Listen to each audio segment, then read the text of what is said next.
this shit slide and get your lick back. And get your lick back.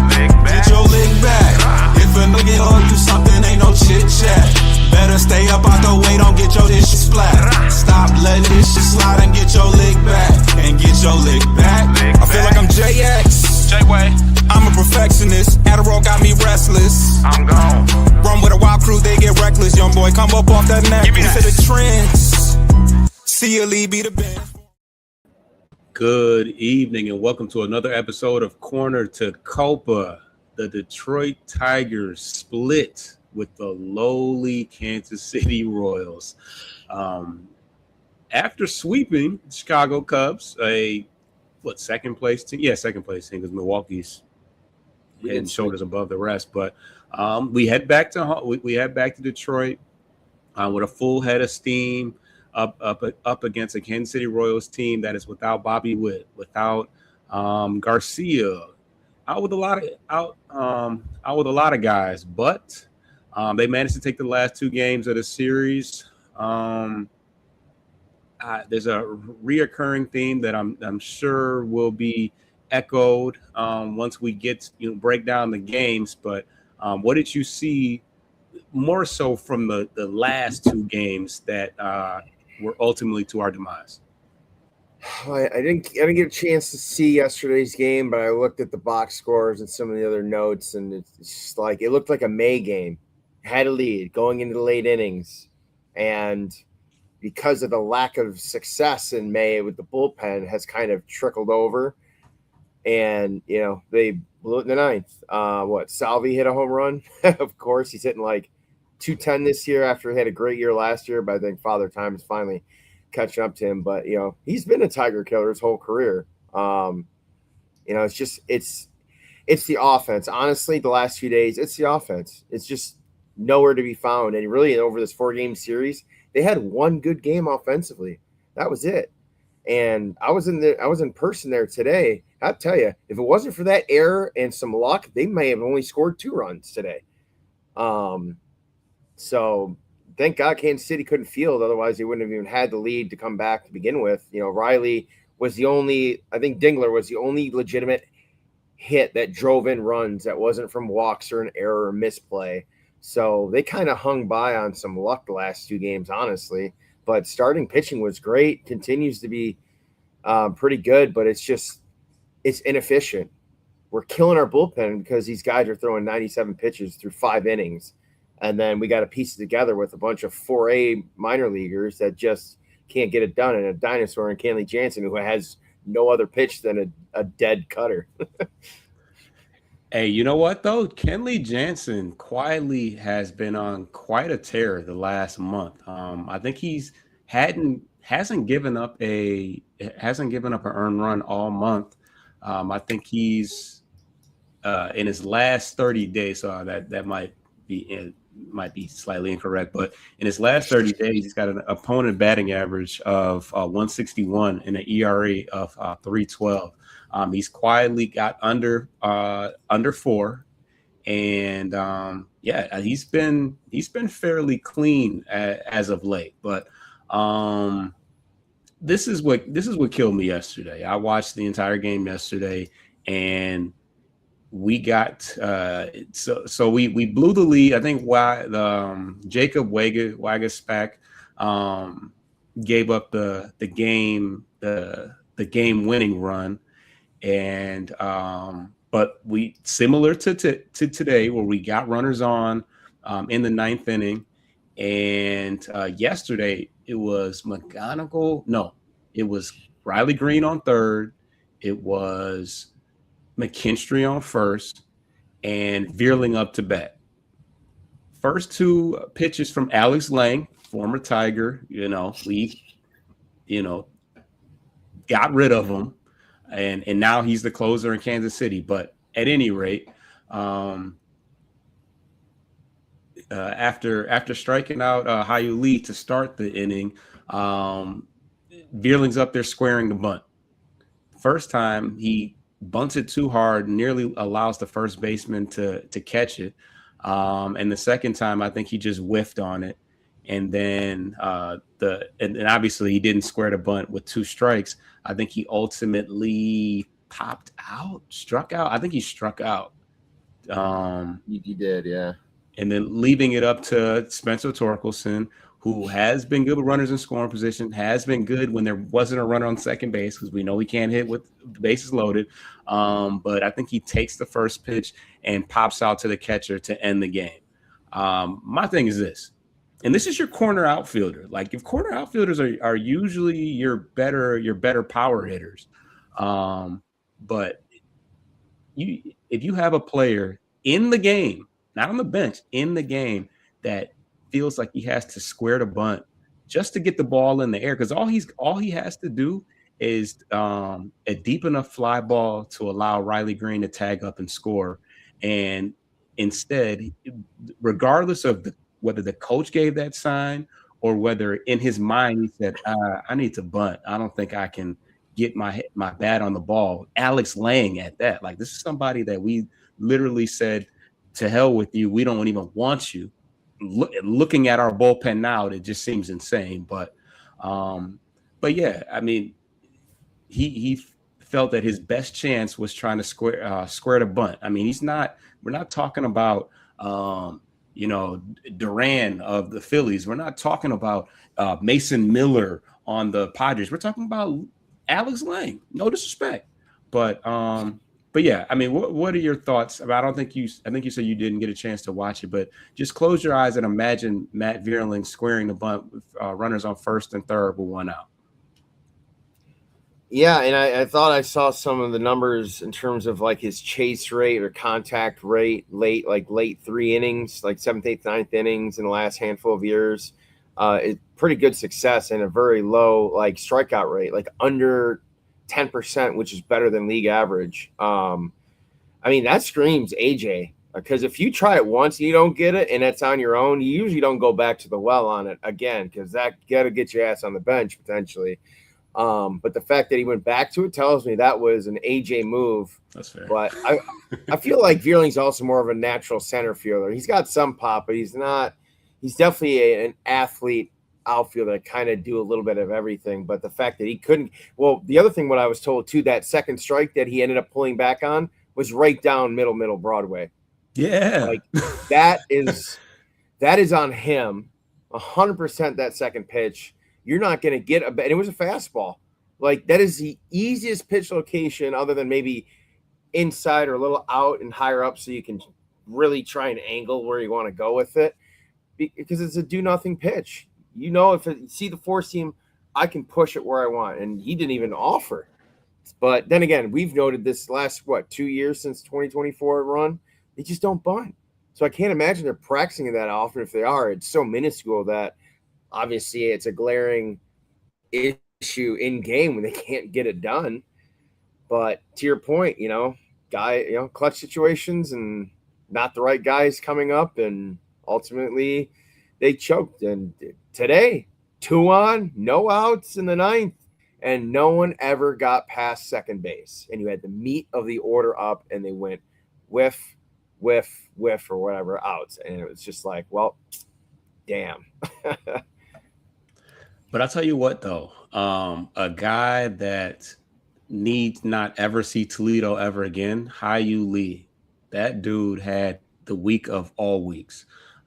It just seemed like every time he got up, even in the 9th inning, I think he walked. Yeah, I think he walked his way on base, but he hit a gapper, like just straightaway center field early in the game, hit a couple home runs.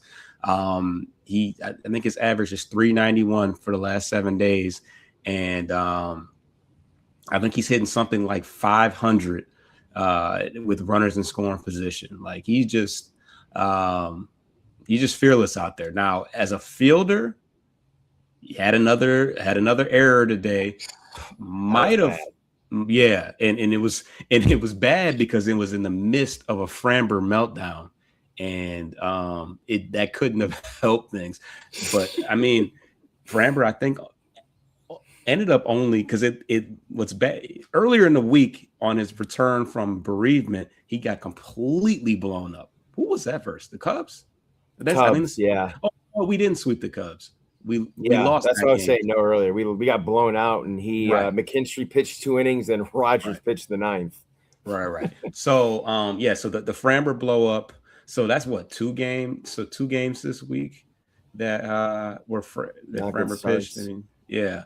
But this one not so much on him, and obviously the defense from Lee didn't help him in that first inning, but he was able to weather the storm. And I don't think maybe he gave up another run. How many runs did we only scored? The final score is what, 5-4? Just to 5-4, because they scored Summers the home run was a 3-run homer. It was we did I think we got all 4.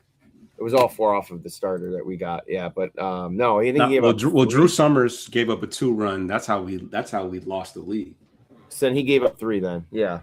3 and 5 innings after he gave up that leadoff home run. Oh yeah, that was the start of the game. Yeah. So so yeah, that's the one. In most of the Lee plays are pretty. I feel like they're mental errors where he just lacking focus for just a second, and I don't know. I think sometimes those routine ones you just overthink. But outside of that, I mean, he was great all week. Dingler hit 2 home runs in that game 1 series against Chicago, which I think it was like 8-6. We went to extra innings. Green hit a home run in that game, but hey, we talked about it last week when Gleyber was activated off the IL. That the offense really got going. Now he had a rough game. I don't think he had a good game today. He had a couple strikeouts and some pretty big moments. They got him in a 3-hole right now, which is weird. But you know what else? Like I said, I just mentioned how hot Hyu Lee was. He was batting 9th today. I said, what the hell is he doing? This is our hottest. I mean, I won't say he's our hottest hitter, but he's hell of a lot better hitter than Spencer Torkelson right now. It worked out in the situation because he did a good job of kind of flipping the batting order where, Lee gets on base and then you got McGonigal coming up. And I think even McGonigal had a couple pop, I think he had a couple, rough at bats where he just popped out. But so yeah, it ended up working where Lee was kind of a second leadoff hitter in a sense. But I hate the fact that he's had less at bats because he, batted last. So yeah, I don't know about that one. That one was odd to me. But yeah, and I think you alluded to it, the bottom, and maybe that's what it was. We looked at the statistics and said bottom of the lineup is worst in baseball or whatever it was. And AJ said, "Oh, I'll just put my best hitter in the 9-hole. That'll help that problem." And only managed 4 runs, in this game. But yeah, AJ always trying to be the smartest man in the room, and ultimately taking the bat out of the hottest hit. Like, I know he looked at the lineup and said, "What is this?" I mean, he's pretty much capitalized on every big opportunity there is. So I don't know. That's AJ for you. Yeah, we pretty much talked about everything that happened today. Any other things you want to talk about as far as the Cubs series? We didn't really talk about that one too much. I mean, God, we almost didn't even win that series. We needed extra innings in the first game. Yeah. Again, kind of winning with some luck, but I mean, you take what you can get, but it doesn't really give you the reassurance that this team is truly better than the slide they had early in the year to get into the playoffs and then do damage. Because let's be honest, just getting in as a wild card, not going to move the needle. I know, okay, you're in. You have a chance. Sure. I'm a realist, man. This team is dead last in divisional win percentage against their own division, and they're below 500 against the rest of the league. And I don't mean American League, I mean overall. If you can't win on the road, you can't win your division. It's a bulkier games where you have direct impact to jump in standings. I mean, to hell with your starting rotation, you can't hit for clutch crap anywhere. And to your point, yeah, Hyu Lee batting in weird positions. Gleyber too. Gleyber has no extra base hits since coming back. None. He's a 250 hitter with a below 700 OPS in his 16 at bats back, 5 walks, only 6 strikeouts. So that helps the OPS, man. If that was skewed a little bit more, man, he'd be 600 if he's lucky. But he's hitting third, by the way. Yeah, I mean, but that's the thing though. Like, he needs to be up there with McGonigal, and if it's Dingler in the 3 hole, or if it's Riley up there, but he's got to, because those guys should be putting the ball in play with some authority to drive them in. But I mean, that was a theme today: walk, out, walk, out, little squibber, single, strikeout. Like, no one is putting the ball in play. It's just like, who's going to step out? Outman had twice with multiple runners on. It always ended up done being before. Yeah, it always ended up where he was the guy on base, and I know in his head. And I think he had a big home run. Was that this week that he hit the? I think game 1. Yeah, it was his only hit of like that series, and it was his first big hit since he got signed, and he hit that 3-run home run in the very first game he played with us, and it didn't do much of anything since. He's at like 170. But like, you look at Carey, his first or second at bat, he deep fly out to left center. I think he was on a fastball type pitch, because all he did was flick that wrist. He just flicked his lead wrist, and that ball went. But that told me that he was just trying to slow the bat down when he realized it was a slower pitch, so that way the barrel could stay through the zone longer to at least get contact on the ball. But I mean, man, if he had, I guessed right, I think it would have been gone. But much to our chagrin, he came out after a second at bat due to an undisclosed injury. So this team just continues to take a hit after another. And I know he's been struggling mightily, but I think that's also a direct contribution from AJ Hinch. I'm going to say it. He is killing Kerry Carpenter's potential. Absolutely killing him. But that's probably a story for another day. But yeah, Hao-Yu Lee, man, just rock solid. Problem is, he's a worse defender than Gleyber. Gleyber's not that good to begin with. So yeah, because Gleyber had an error. I think Gleyber had an error since he's been back too, which is this week. He's only played 1 game in the field. He's been DH the other 3. That tells you he's limited. And I don't think he's got too much left in the tank. And you've got 3 second basemen that are average or below average fielders in Colt Keith just at second base.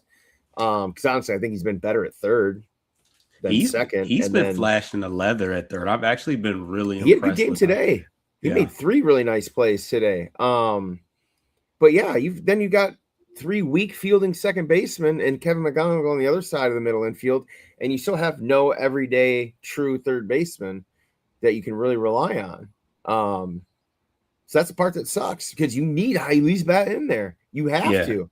Well, but, you damn near AJ's married to the wrong people. Yeah, I mean, you damn near got a DH Hao-Yu Lee if push comes to shove, because he's hitting righties and lefties. It's not like just dude. Yeah. He's last 30 days last 30 days he's hitting 311 with a 574 slug and a 918 OPS. And to your point about the last 15 days, listen to this slash line: 400 with 419 OBP, because he only has 1 walk. He's cranking it. A 700 slug and an 1119 OPS. This dude is on fire, and he's getting hits every game. Even if it's just 1, it's an extra base hit. Yeah, and he's hitting it to all fields. I mean, he's pushed a couple to the opposite field with some authority, and he's also starting to pull the ball as well. And he's shown the potential that he can take a walk, because in the 9th inning, like I said, he took a walk in a tight situation against a closer throwing 100 miles an hour. So he's just clicking on all cylinders, and you can see the fans starting to catch wind. I was talking to my pops today. Who is this Lee guy? Like, because the people that don't watch every single day, it takes them a minute to catch wind. But I mean, you make enough noise, it's like, hey, like it, people are gonna take heed after a while. So so that's that. Kiter Montero. I want to say he had another good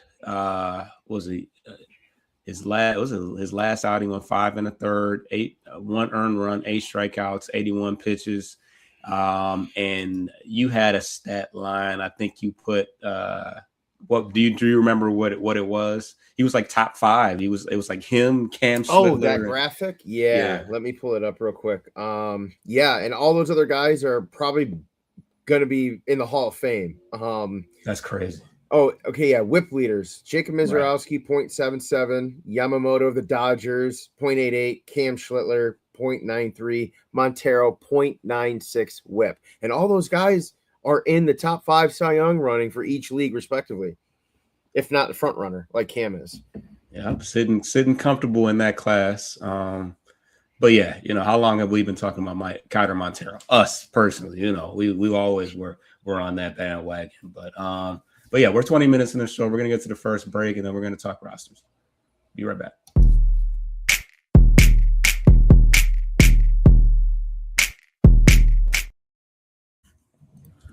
All right. What rosters situations we got going on? Yeah, so you alluded to it earlier back at the beginning of the week. Glaber was activated, which sent Valencia back down to Toledo. I still have a feeling we have not seen the last of him, Valencia, hopefully. On the 21st, it was revealed, I think surprisingly, it took us by surprise when I texted you that Jack Flaherty was put on the 15-day IL with the right hip flexor strain.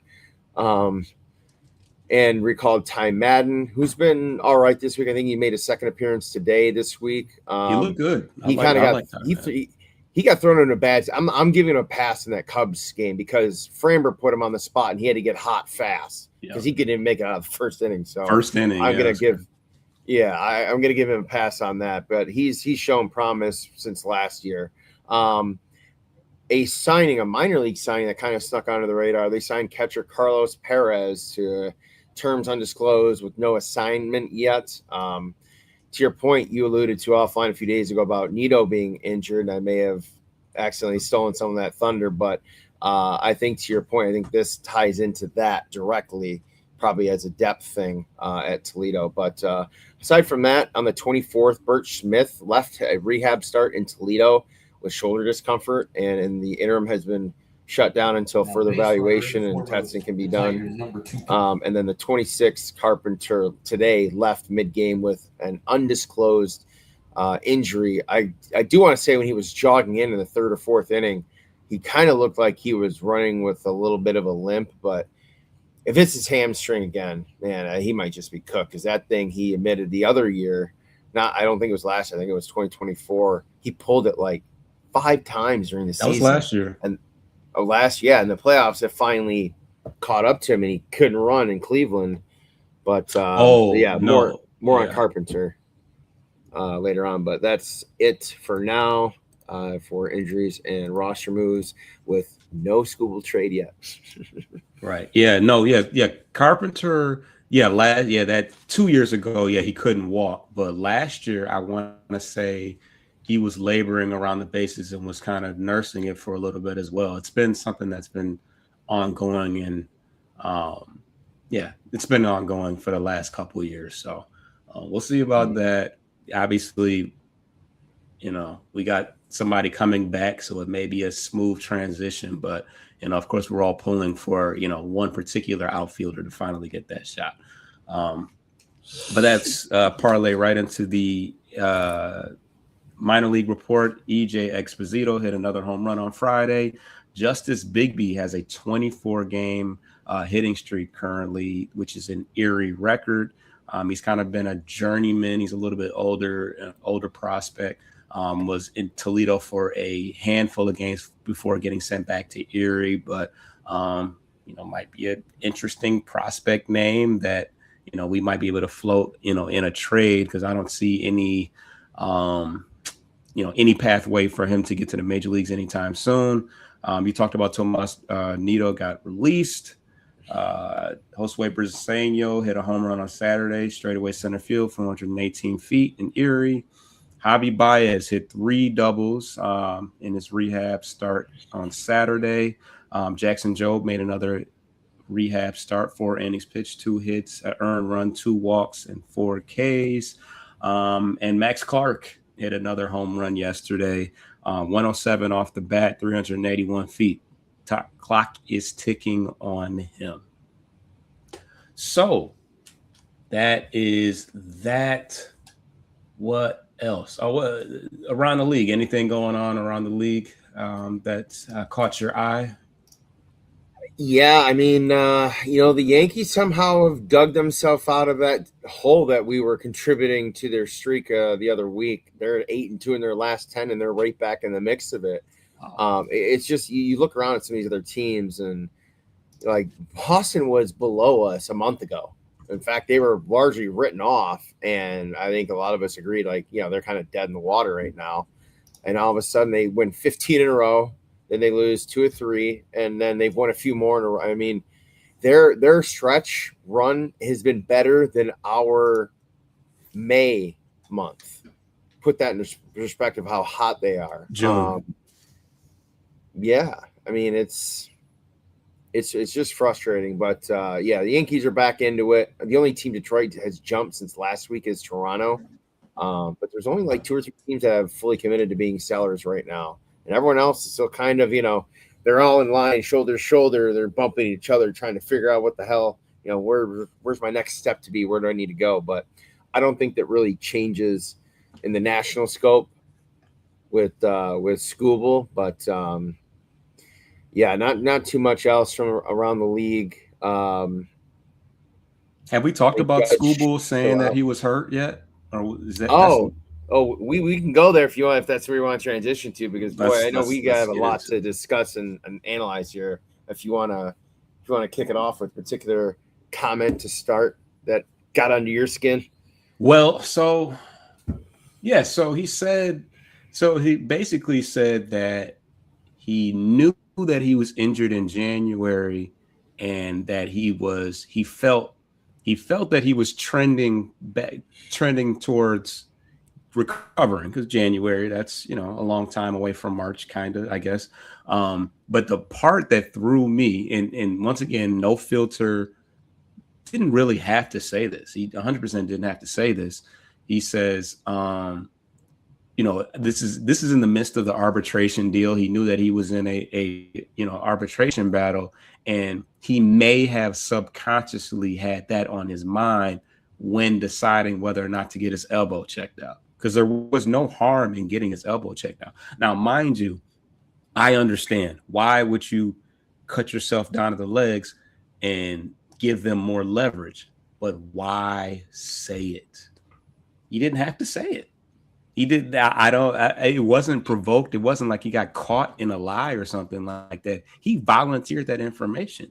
And it's like, is he not smart, or is he like, does he just tone deaf? Like, that was insane to me. But what do you think about the fact that he said that subconsciously, basically, I'm mad at you guys because you didn't want to pay me, so I intentionally didn't get my arm checked out. Like, this is something that affected us in a sense.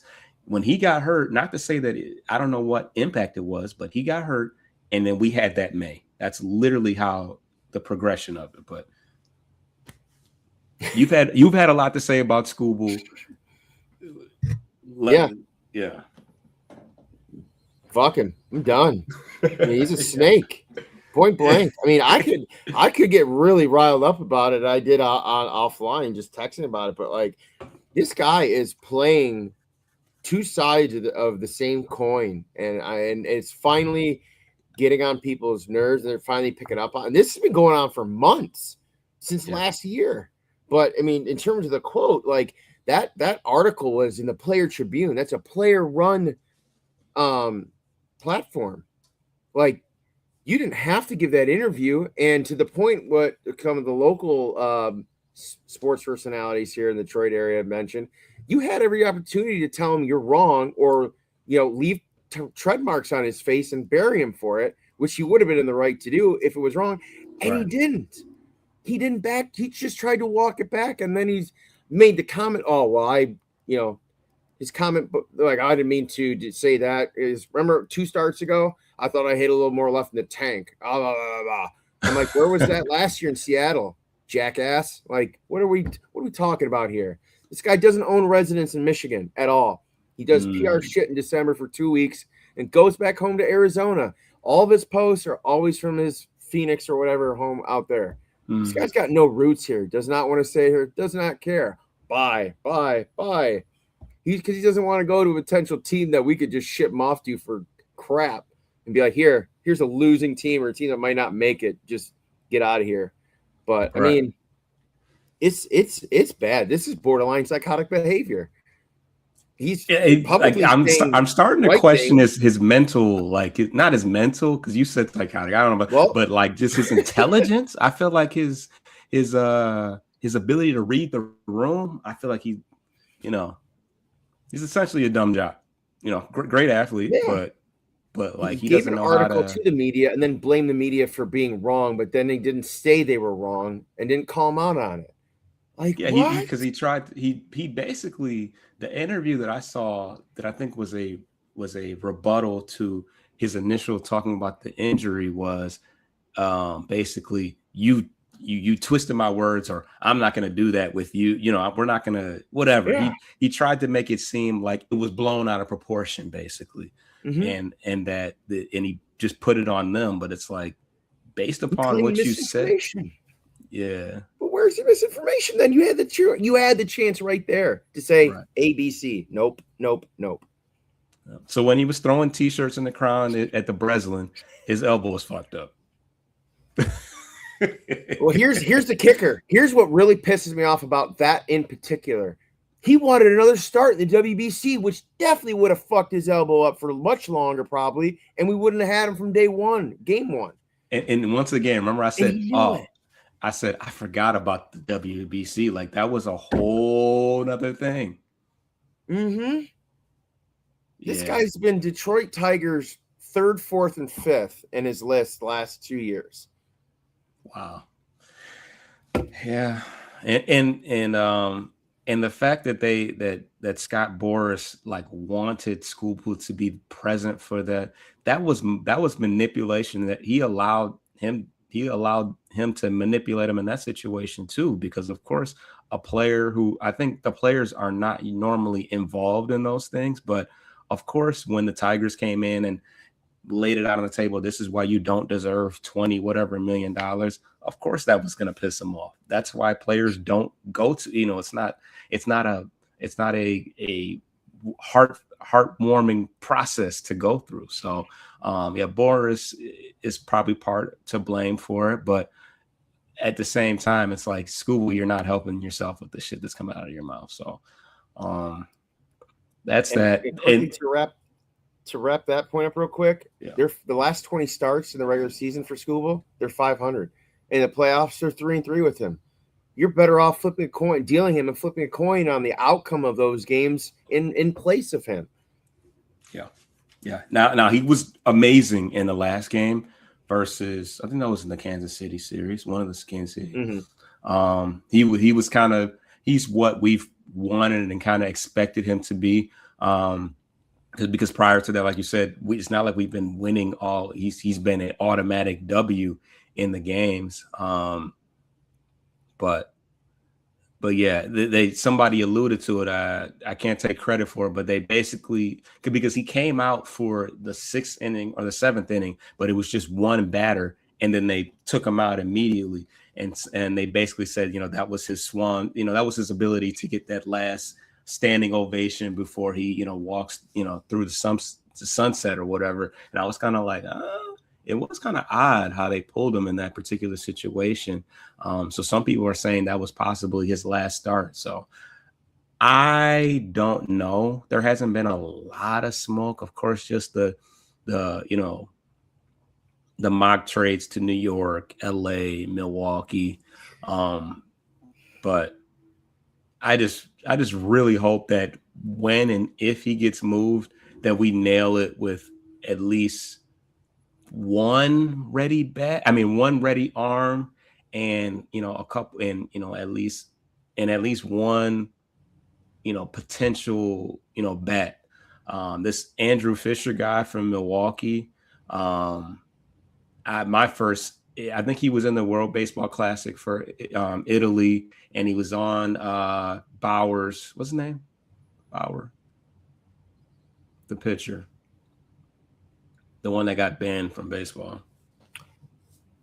Oh, yeah, I can't remember the name. I know what you're talking about though. Yeah. Yeah, but he was on his show and got to face him or whatever. But no, he's got crazy power. I guess he's a lefty, but he plays left-handed bat, but he plays third base. But I just saw a highlight of him, and he's in Milwaukee's AAA system. I would love for us to get a corner hitter of his caliber. But yeah, I just hope that we're able to nail that trade whenever Skubal does get dealt, if he does get dealt. But I feel like if there was any thought that any confidence towards us being able to, make a run, which the Cubs series kind of gave you that, splitting 2 against a divisional opponent as lowly as the Kansas City Royals makes you want to pump your brakes now. And we'll get to the upcoming games, but the team that's directly ahead of us that we have another opportunity to make some leeway against is the next team we face. So definitely got another home series, but definitely got to make those games count. Yeah. So what else? Any other topics? I don't really have too much trade stuff. I'm kind of at a standstill there. Oh, you know what? I do have one guy, and I can't take credit for it. Somebody commented this guy's name, but I think he might be the perfect candidate for us to go after, because my thing is this: that everybody that I'm seeing the Guardians and White Sox to target is corner outfielders, and I'll be damned if the teams that are ahead of us playing down the stretch go out and upgrade in the corner outfield and we don't. And this guy Casey Schmidt, I think is the perfect Tiger. He's having a good year in San Francisco, probably having one of the better years of all the players in San Francisco outside of Devers. He's got 21 home runs this year in a very pitcher-friendly ballpark. So I thought he played second base, but apparently he's a utility guy. He can play pretty much anywhere. So you can plop him in the corner outfield, and the most appealing thing to me, obviously, he plays above average defense, which not too many players on the Tigers do. He's in the 80th percentile of outs above average. He's got a strong arm, decent speed, and he's hitting for some power this year. He's never hit more than 12 home runs. He's got 21 home runs a little over halfway through the year. And then when I pulled up his splits, I feel like those were off the charts too. Let's see here. All right. Share this tab. All right. So against lefties, mashes lefties, hitting 317 versus lefties, 828 OPS, but also hitting 775 against righties. So he's a guy that you can play pretty much every day regardless. Has he played any third base before? Oh, yeah. So check this out. So you look at you can see these at bats, right? First base, second base, third base, shortstop, left field, DH. He can play anywhere. And pretty even, mostly left field, which is what we need. But he can give Torque a day off, first base, second base for Glaber, third base, and he would be a perfect. He also would be a perfect platoon guy for Cole Keith when he needs a night off. What else do we have here? I just stick him at third and leave him there and play right, because Riley's going to play left pretty much every day unless he needs a day off. You see, hasn't hit well at the top of the order, but in the bottom, 409, 209, 298, 333, 385, 375. Runners in scoring position, 295. Runners on, 322. I mean, He literally checks every box. Corner outfield, righty bat, strong splits on lefties and righties. He can play any position, and he capitalizes with runners in scoring position. And he's got 21 home runs. That's more home runs than everybody on the team? I think Dingler is ahead of him, and he's got 22, 23. But yeah, he tops out damn near everyone else. Riley sure as hell doesn't have 20. I don't think. Dingler's got. And Carey's been hurt. Yeah, it'd just be Dingler who's the only one I think that's got more than him. Damn, where is his stats? Dingler has. Everyone else has been hurt or horrible downsides. Torkelson's got Dingler's probably 16, 17. Yeah, Dingler's got 22, so he's got one more home run. He's got one more home run than Schmidt. So yeah, he'd be second on the team, and he'd be second on the team in home runs. And he's playing in now granted, Comerica Park's also a pitcher-friendly ballpark, but to slug 21 home runs in the first half of the season against in San Francisco is pretty impressive. And let's see how many home runs he's hit in San Francisco. Does it say that? Does it say home? Just to home. Oh yeah, home. Just for home, yeah, up there. Home. Yeah, it's almost half. 10 home runs at home. Yeah. Comment here. Troy in the building. Troy, what's going on? We shouldn't have lost the last two games. Yeah. It's we take 2 steps forward, 2 steps back, man. I hate to say it. In last week's show, I'm like, you know what? This almost looks too good to be true with the schedule coming out too after the break. I'm like, yeah, we had to know that it wasn't going to go, even with us, playing in very hostile territory in Wrigley Field, and then coming home to play against one of the worst teams in baseball, and we can't shut the door in the last 2 games. I mean, pretty typical of us to do that. So, Orioles, another team that are in limbo, whether they're buying or selling. We got them at home, so it's kind of. I mean, I feel like every week because it's people get tired of hearing AJ say this is a big series. This is a big series. Yeah, they're all big when you have a May that's that bad. We lost a lot of ground during that time, but yeah, if we have to, it's another series that we have to win 2 or 3 games at least, if not sweep. I think you have to sweep because the Royals fuck up. You have to sweep. You don't have a choice. You pretty much have to go 5-1 or 6-0 each of the next 2 weeks, and that doesn't even guarantee you that you're going to be a serious buyer at the deadline, which is by the way, in what, a week and a half? Yeah, I mean you've pretty much run out of time effectively. So I mean, yeah, they're not out of it technically yet, but they're just coming out and running out of games for the deadline. Yeah, and as it stands right now, I'm not fully convinced that we'll just run through Cleveland when we see them next. J-Ram is back now, so it's going to get that much more difficult. Stephen Kwan has played better than he's played for most of this season, and yeah, I mean the pressure is on us. They have the cushion right now. I think who's up? Is it Chicago? Is Chicago ahead right now, or is it? It's kind of back and forth, but Murakami had 2 home runs today, and he's been back for like 2 weeks, and he's on fire still. Again, I mean, it's and to your point about the divisional games after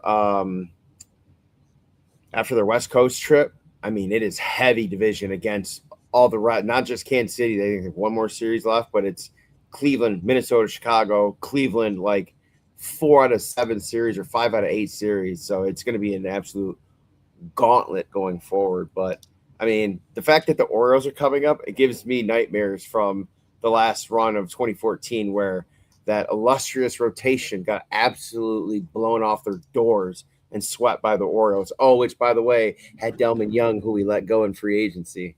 Really? Delman Young was on the Orioles? Yeah.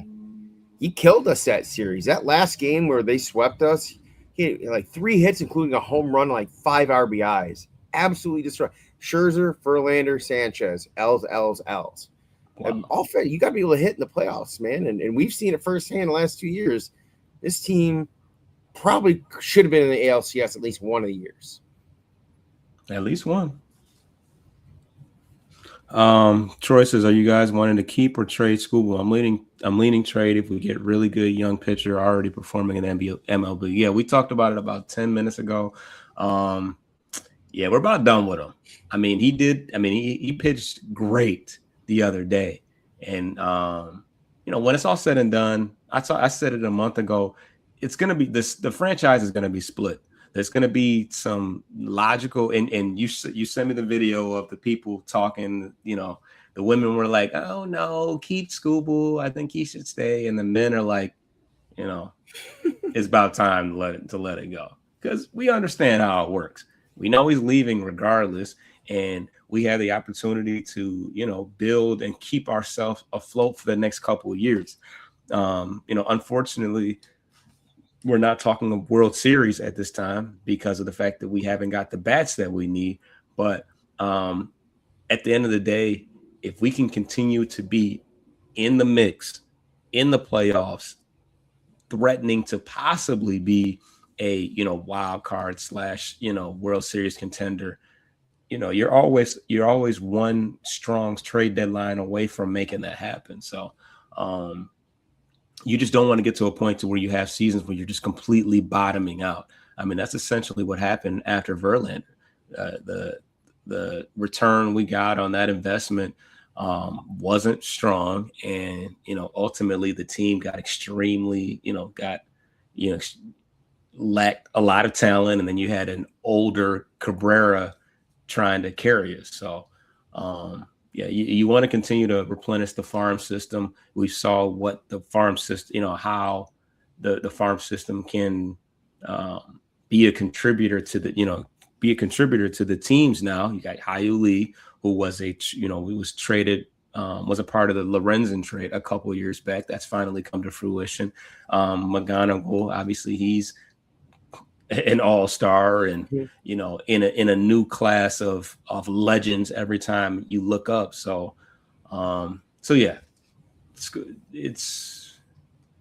I think that we would benefit a lot from getting a nice little haul back, and the longer we wait, the lesser the value is going to be. But somebody's going to get desperate when it's all said and done. That's my thought process. Ohtani's not pitching right now, so I feel like the Dodgers are like, well, maybe we do need a Skubal or a Mize or somebody.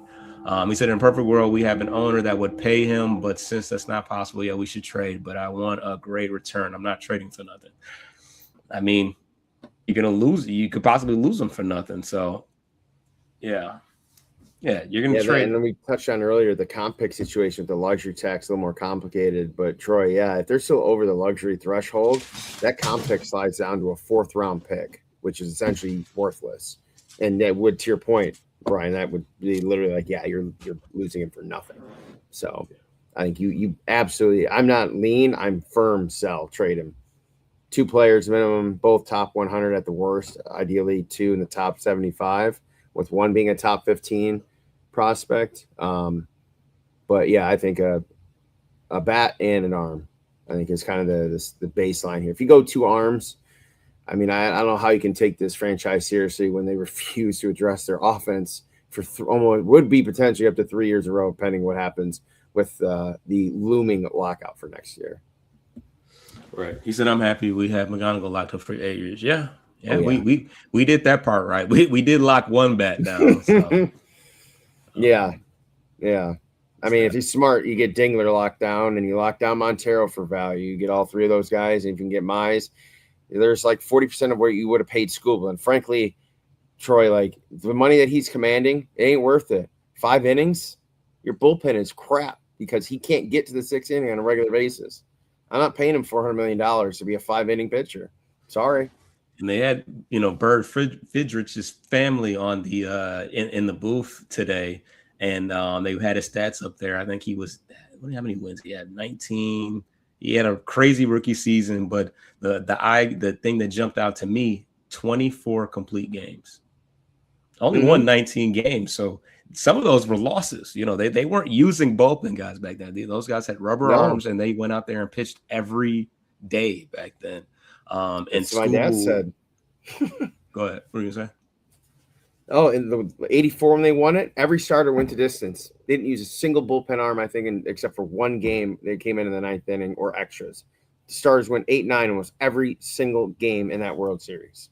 That's insane. And then on the other hand, you got Skubal, who you haven't seen him throw a complete game in what, years?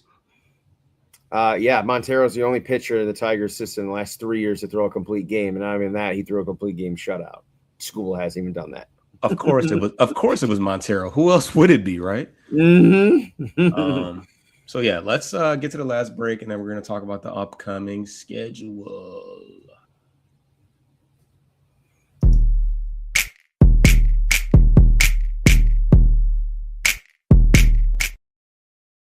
All right, who we got coming up? All right, as you teased us earlier here, the Orioles coming into town to end the homestand here. Monday it will be Montero against Kyle Bradish. Tuesday will be Melton against Kramer. And Wednesday, tentatively, Skubal against Rogers before they head out on a long West Coast trip starting weekend going out to the Las Vegas / Sacramento / formerly Oakland A's. Mize going on the bump Friday against Springs. Saturday will be Valdez against Perkins, and Sunday will be Montero against Jump with a smaller peek ahead to finish out the West Coast trip. They will then travel to Seattle for 3, with finally getting I believe a day. No, that Monday will be a day off for them, and then they will quickly flip it for 3 more in San Francisco to end the first 9 days into August, and only a few days past the trade deadline. Yeah, San Francisco, interesting team to face. Hopefully there's some former Tigers. Well, there are definitely some former Tigers on there. You got Matt Gage, you got Dylan Smith, who I saw it was Dylan out there. And we also have Jason Foley. Remember Jason Foley had that arm I want to say he had Tommy. I think he had Tommy John. Was he with the same time like Alex Lang and Brisky? Yep. Originally. Yeah. Yep. So he is back. Got engaged to that Lions announcer. What's her name? Rogers. Her last name is Rogers. What is her name? She she used to do Lions, like the sideline type stuff. She just launched her engagement thing, and obviously they met when in Detroit when he was a Tiger and she was working for the Lions, and made a soft launch for her engagement. Foley's still kicking. Wow, good to see. We should smoke San Francisco. Yeah. If San Francisco doesn't have a revenge tour, you see Casey Smith. Devers is hot. Yeah, I don't know, but yeah, hopefully we're in talks right now. I've already alluded to it. Scott Harris used to work for the San Francisco Giants, so go and grab some players. But outside of that, as far as the upcoming schedule, obviously the Baltimore series, we're a game and a half behind them in the wild card. So that just goes without saying that we need to take some games in that series. And then, what was the other series that you were talking about? Oh, the Seattle Mariners. They are where are they in the wild card? We have the A's this next weekend before Seattle and San Francisco. Well, yeah, I jumped past that one, although not literally. Obviously, they're a team that we need to win those games just as much as any other games. Didn't they win that series in Comerica just like last month? No, they didn't win it. Mm-mm. They didn't win it, I don't think. I know we didn't sweep them because we were looking at damn, they're hurt too, and we couldn't sweep them. We might have swept them. We swept the Angels.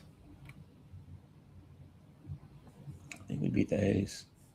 I went to one of those games. I think we took this series against, I don't think we swept them, but they were definitely a little bit of a thorn in our side. I think they have been since last year too. Oh yeah, no, I think they swept us last year.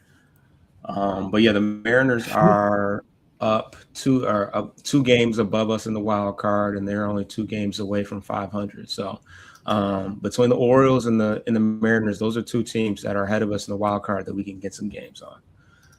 We always battle Seattle, except for right before the All-Star game last year. They destroyed us. Now, granted, Cal Riley.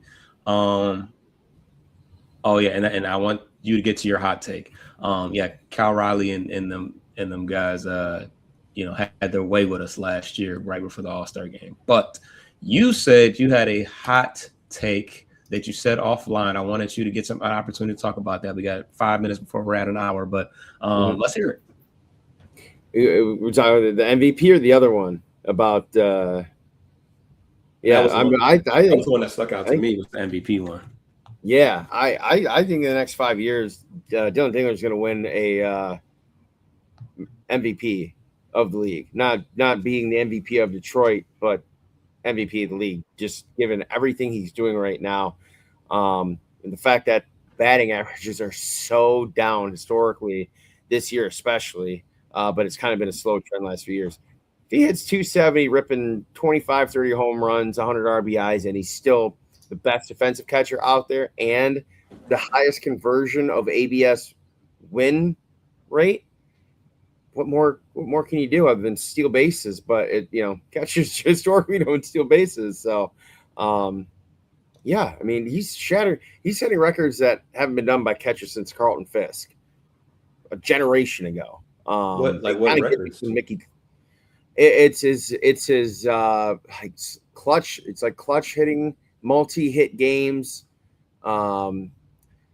His RBI production, some of his slugging, he just hasn't. I'd have to go back specifically, but every to your point about McGonigal, and they post as much as they're pouring over his historically impressive first 100 games. Dylan's kind of gone on the radar a little bit nationally just because, McGonigal was the story coming out of spring training across Major League Baseball. Not only is he going to be MVP, I'll go double down on a hot take. At this rate, if we screw up the Skubal situation here at this deadline and Hinch or Harris is not fired by the end of the offseason this year, they're going to destroy the core that is about to come up and mesh with who they already have up. Sorry to say it, but this system sucks for this team, and these guys are getting killed for it. And it's largely because of Hinch and Harris. I mean, Hinch is beating his head over on the wall of the system that does not work. Jahmai Jones batting against the lefties, terrible. Torkel Stadium getting starts every single goddamn day. Worst defensive first baseman in the league. And yet Glaber's going to continue to get at bats, and yet he can't slug. And I don't think he's got much left in the tank. Yeah, I mean, I know it sounds like a negative Nancy, but the core is still really good. Yeah, the starting pitching is there, even if you dump Skubal. Hell, I think if you wanted to get risky and trade Mize too and not offer an extension to him in the offseason, you still have a fairly good rotation that's a little less experienced, but you still have Job, Olson, who I will say is one more injury away from being tagged injury prone because he's missed a huge chunk of the last 2 years. I think he's already injury prone because he's missed. Yeah, it's fair. Even his rookie year, I feel like he missed some time, but I don't know. Yeah, and you still have Montero, who I swear to God, if they don't extend, I know he's 26, but you get him, Olson, Job. You still have Ty Madden to kind of mess around with, and you got Melton still. So you might not have to go out and get a starting pitcher in the offseason. Maybe one. But boy, yeah, that wouldn't. It certainly wouldn't. Because all those guys are young, pretty young. Yeah. But I mean, Valdez is. Don't forget about Valdez because regardless of how you shake it, he's coming back next year. He's opting in. Yeah. There's no way anybody pays him. And you're not gonna get much in a trade without offering money to help offset the contract for this year at least. So I mean, at least he's the only I don't consider contract left because I mean, Hobby will be expiring. He's got one more year, I think, after this year. Well, no. He's expiring next. His last season is next year. Yeah, but I mean, the fact that he's hurt and you can't really trade him for much anything, considering he's a $37 million cap hit. I mean, you're going to be starting guys that are so limited in a lot of aspects that I think it'll end. If AJ does what I think he's going to do, which he's shown a pretty good history of in the last few years, he is going to be loyal to the wrong guys, and it's going to end up tanking the season. If he starts Glaber and Baez on a regular basis together, considering Haiyu Lee and some of the other players the rest of this year, you're talking about? Yeah, when they're cleared and ready to come back for Javi, obviously Glaber's already back. But if Javi is starting instead of James Outman, I'll take that all day and twice on Sunday. I mean, I won't take it from a defensive standpoint because this team is awful defensively. I mean, you have a couple good, really good players, and we mentioned Colts had some better days, but overall, this team stinks defensively. Sure. And if you can't hit and you can't play defense and the starting pitching is all you got, that's only one of 3 items. This ain't a playoff team. Sorry. At least not in this system, the way it's set up structurally. They can't they kill the guys that have hot streaks to get pitch hit for and pulled. I mean, yeah, sure, but Javi in the batter's box, slider. That's all I'm throwing him. Hey, he had a great playoffs last year. He was one of our better players. That was the last year. We've been fine without him. I'm fine. I'd be like, screw it, man. I'm putting you on the 60-day and we'll pay you out. Just stay away. We're fine without him, but if you really want to win, you got to make some tough decisions. Some of these guys need to sit their ass on the bench, but that's not going to happen.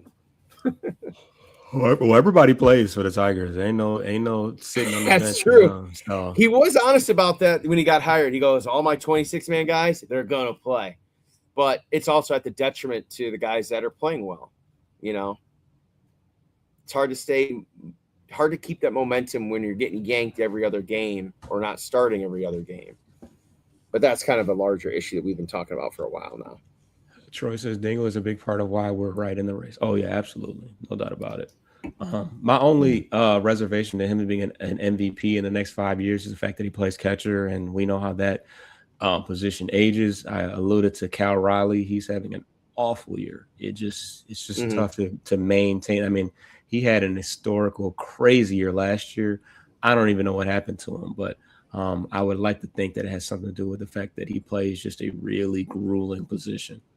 A deep postseason run will be a great experience for our young players. Yeah, it's been good for the guys that have experienced it over the last couple of years because most of these guys were young and new to the playoffs. Even Riley Green. We've not been fine without him. I mean we have because we're one of the hottest teams in baseball since May. But as far as I don't know. I hate to continue to, to get on Outman and Vierling, but they're just not majorly. I mean, maybe you can say Vierling is a major league player, but he's certainly not an everyday player. Outman has like one good at bat a week.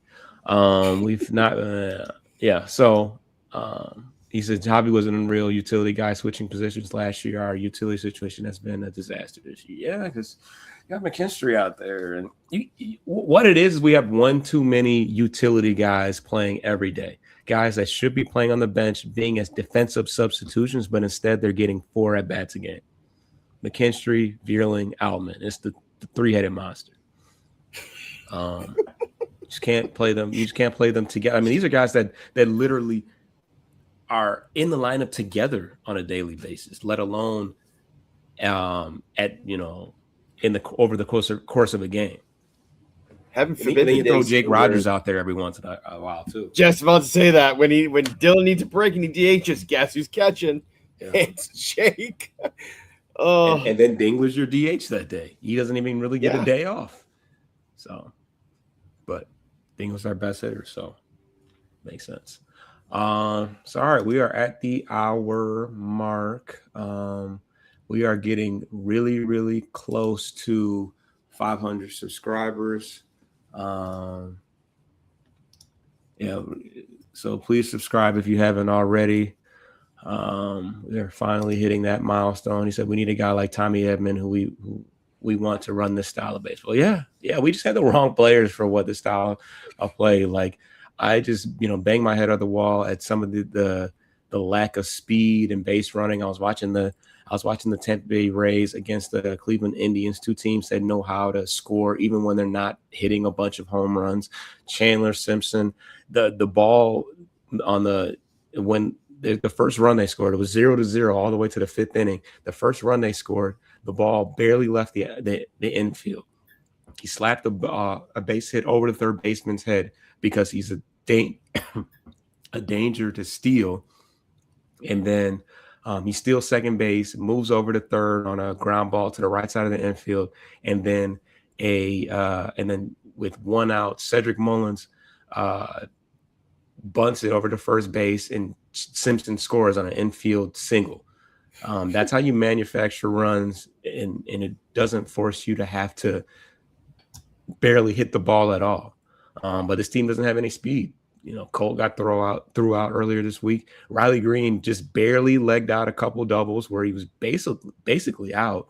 Who else got thrown out? I don't know. McKinstry, first to third. Oh my God. That was today. Yeah, today too. Yeah. Yeah, I mean, it might have happened yesterday too, but yeah, on a play where this was all in front of him. This was a ground ball to left field, and yeah, and that was a run. That was a run we ended up needing, and it was with what was McGonigal batting. Yeah. I think McGonigal got the hit, and McKinstry was the one that tried to go first to third. Now, usually we go first to third, ground ball to the center field, ground ball to right field, but not to left field. And he was damn near safe, but yeah, we needed that run, so whatever. And McKinstry is our best base runner at that. So, anyways, that's a whole nother rant. Subscribe to the channel. Any closing words before we get up out of here? Yeah, I just hope by this time next week we're talking about the haul we're gonna get or whatever the return will be for Skubal. I know technically he would still have one more outing on Wednesday prior to the deadline. I mean, it's still a handful of days before it, but to your point of that'd be weird if they end up trading him with another home start still scheduled before before the deadline actually comes. But he's got to go. If you really want to get spicy, then Mize as well. But I guess what I heard on the way back from the game today on the radio was that there are some other GMs nationally who are saying that they're going to try and spin it to the public and the fans and the players in the room left that, hey, we're still in this. It's like, dude, it's all fluff. Like you can be a seller and a buyer at the same time. And we've discussed that. You can potentially improve this offense by getting a bat back that's preferably MLB already ready to help this offense and inject some life. Because, Skubal's been a 50-50 guy the last handful of weeks and starts, and even the playoffs. So I understand what he brings to the table, but he's also killing the bullpen at the same time. But, yeah, I would like to hopefully see, what happens if Baez comes back, what they do, and then if Parker even comes back. Hasn't been too much up on his update. But you want to talk about speed? Yeah. He is the fastest guy in the team, and he covers the best range in the outfield. But I think a lot of people have kind of written him off, and it's kind of a shame. But we'll see. But they damn near got a sweep this week. I mean, they're up against it, and you have to imagine a 5-1 week may only get you plus 1.5 in either side, whether it's the division or wild card. Because I'm not gonna lie, like if they get in the wild card, it's like, okay, we're doing the same thing we've done the last 2 years. How are we expecting a different outcome this time? What's different? Nothing. Except the stakes are higher, and now you're facing losing Skubal for nothing. At least the last couple of years, you can say, "Oh, what about next year? Oh, what about next year?" There's no next year now, and there literally might not be no next year because of the strike too. So, definitely different circumstances at this point. Always love talking to you. Appreciate you, Troy. Appreciate always support us and hold us down in here. But yeah, almost more important than getting a bat is getting a high leverage arm. At this point, Finnegan has a ERA under 3, but he's got blown up a couple of times. I think he gave up some runs this week, but numbers look good. He's actually somebody that if we're selling some guys off, that might garner some interest just off of face value in the numbers, because they're going to see that 2-something ERA and say, "Hey, I'll take that." And yeah, Kenley Jansen. Saying he's had a good month. If they're looking at recency, team might be a team that's looking for an extra arm, not a closer, but maybe just another high leverage arm, but if we're allegedly buying and trying to go for a run, they're not going to get rid of any of these guys, to be honest. So we'll see. We'll get out of here. Hopefully the next time you see us, we'll have we'll be talking reactions from some type of trade, because that is right around the corner. But subscribe to the channel. We'll be with you guys throughout the entire process. And go Tigers, I guess. We out of here. Get your lick back.